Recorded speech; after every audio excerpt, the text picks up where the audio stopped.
Hyvää päivää pitkästä aikaa täältä Raksalta. Mä ajattelin kuvata teille tänään pitkästä aikaa YouTube-videota tähän meidän rakennusprojektiin liittyen, mikä tuolla takana näkyy.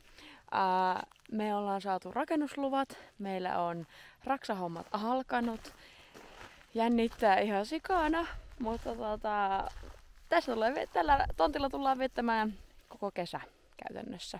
Meillä kyllä pyörii kaikki aktiviteetit, leirit, lomat, vaellukset ihan normaalisti kotona, mutta tätä tehdään tässä sivussa sitten.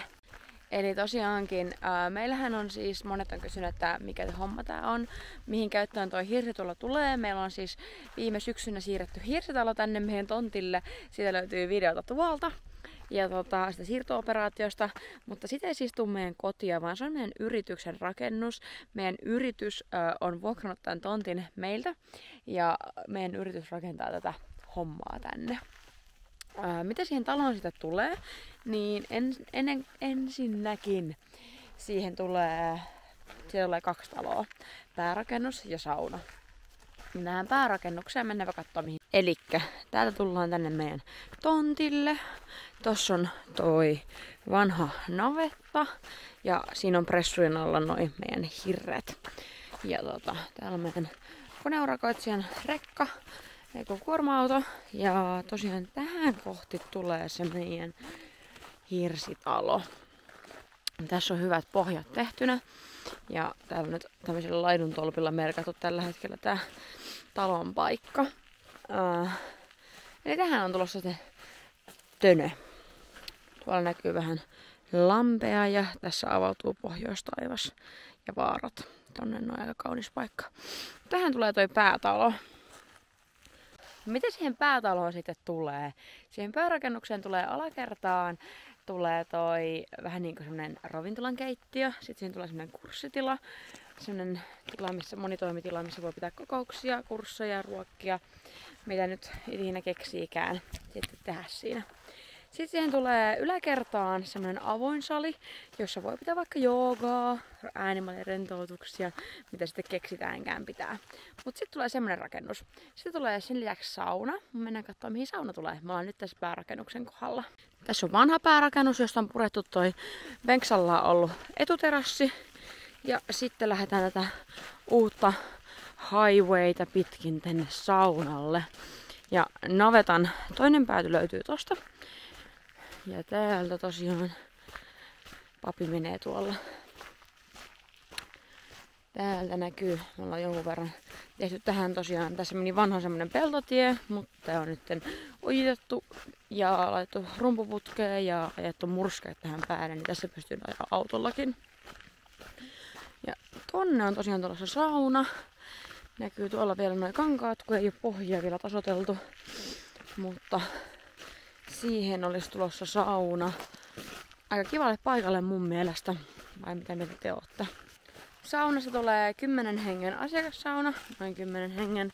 Siihen tulee iso pukutila ja pesutilat ja sitten se sauna. Ja tietty terassit ja semmoset siihen ympärille. Sitten jossain vaiheessa kun on rahaa tehdä. Mutta tämmönen pikku projekti meillä täällä tällä hetkellä. Vielä 3. rakennuksena, jos rahoitukset menee läpi, niin tehdään vielä majoitusrakennus. Mutta sen rahoitus- ja rakennusluvat puuttuu vielä toistaiseksi. Niitä ollaan hakemassa, mutta semmoiset on tulossa. Perustukset meille tuli urakkana, eli niissä osallistuttiin lähinnä vaan apumiehen roolissa. Mutta tässä onkin päärakennuksen sokkelivalu jo. Tosiaan hirret on nyt lajiteltu kaikki omiin pinoihinsa. Tässä on niinku noin 5 kerrosta aina samassa pinossa. Täällä on näitä lyhyempiä ja sitten on pidempiä pinoja. Tässä on näitä väliseiniä ja lisää väliseiniä. Ne on katsottu vielä kaikki silleen, että kaikessa on merkinnät niinku tällä puolella. Eli tässä näkyy, että kaikkien hirsien merkinnät näkyy samalla puolella, niin on helppo etsiä sitten sitä hirttä, mitä tarvitaan. Tosi vähän tuli ylipäätään semmoisia hirsiä, missä ei ollut merkintöjä. Eli meillä kävi hyvä tuuri. Ei ole kun alle 10 semmoista hirttä, mistä on merkintä revennyt irti tai jostain syystä sitä ei ole merkitty. Joka on tosi hyvä saldo kuulemma. Tällä hetkellä mä aletaan levittämään kaistoa tohon sokkelin päälle ja sitten aletaan etsimään noita ensimmäisen 3 kerroksen hirsiä tähän valmiiksi, niin päästään aloittamaan kohta. Meidän Raksa-projekti, siirrettävä hirsitalo, alkaa olla aika hyvällä mallilla. Meillä on nimittäin hirret nostettu vihdoinkin jokainen tonne ylös. Parin päivän päästä tulee kattotuolit ja jos olette katsonut aiempia videoita tätä sarjaa, niin kannattaa käydä katsomassa myös ne. Siellä mä kerron myös muun muassa, miten me merkattiin meidän hirsitalo ja tämmöisiä juttuja, mutta tällä videolla mä ajattelin vähän kertoa, että miten meidän merkitseminen sitten lopulta onnistui, koska nythän toi hirsitalo on tuossa tosiaan pystyssä, miten siirto onnistui ja miten tämä kasaamisvaihe onnistui. Kuten tuossa taustalla näkyy, meillä on tuossa kehikko pystyssä ja kyseessä on sitten siis 110-vuotias entinen pankkirakennus, joka on siirretty viime syksynä loppusyksystä tänne meidän tontille, noin vähän vajaa 500 kilometrin matkan. Ja me ollaan tosiaan, se talvehti yhden talven tuossa kasassa pressujen alla. Ja nyt tänä kesän aikana me ollaan rakennettu nämä perustukset. Niin kuin näkyy, niin meillä on betonivallusokkeli ja sisätäyttö ja sitten siihen päälle on tietty laitettu raadonkaista ja solumuovikaista ja sen jälkeen lähdetty pitoamaan noita hirsiä. Meillä oli muutamia semmoisia juttuja tässä meidän hirsitalossa, että tässä oli ensimmäiset 2 kerrosta hirsistä aika huonossa kunnossa, osittain hyvässä kunnossa ja lopulta tultiin sitten siihen lopputulokseen, että laitetaan ne kerrokset 19 ja 20, eli ne korkeimmat hirret tonne 1 ja 2. Ja sitten sen jälkeen lähdetään latomaan silleen, että me jätetään 3. kerros kokonaan pois ja siitä lähdetään sitten 4. kerroksesta normaalisti järjestyksessä pinoamaan. Katsotaanpa tähän väliin pikkusen pätkää täältä meidän tontilta, mitä nuo hirret näyttää.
Täälläpä sitä ollaan ensimmäinen pakkasaamu tänään. Pakkasta oli 2 astetta tänään aamulla. Tänään tässä nostaa noin kattotuolit päärakennuksen päälle. Noin on siis päärakennuksen kattotuolit. Tuossa on saunan kattotuolit, jotka tuli samalla toimituksella, mutta ne siis laitetaan vasta ensi vuonna. Ne laitetaan tonne navettaan talteen nyt talveksi. Mutta joo, jännittävä päivä luvassa. Tervetuloa seuraamaan kattotuolien nostamista hirsikehikon päälle. Meidän kattotuolit on toimittanut Keminmaan mittarakenne. Saatiin hyvää palvelua sieltä. Tuolla on ylhäällä nyt asennettuna hirsikehikon päälle noin kulmaraudat valmiiksi, niin kohta pitäisi tulla nosturiauton tänne, niin päästään nostamaan.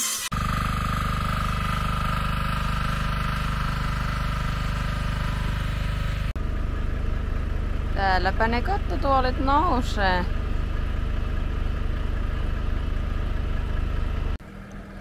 Siinäpä ne alkaa kohta puoliin olla. Kas niin, me saatiin kattotuolit nostettua ylös ja näin homma jatkuu. Mä kuvan teille seuraavan osan tästä videosta tässä näin kohta puoliin. Me ollaan saatu tällä hetkellä jo kattoa tosi pitkälle ja yläkertaa ihan hyvin, mutta näillä mennään tällä kertaa. Jätä kommentti, jos sua kiinnostaa hirsitalo. Sä voit kysellä jotain hirsitalon rakentamiseen liittyen, niin mä vastailen videoilla. Ja ei muuta kuin nähdään seuraavalla videolla. Moikka!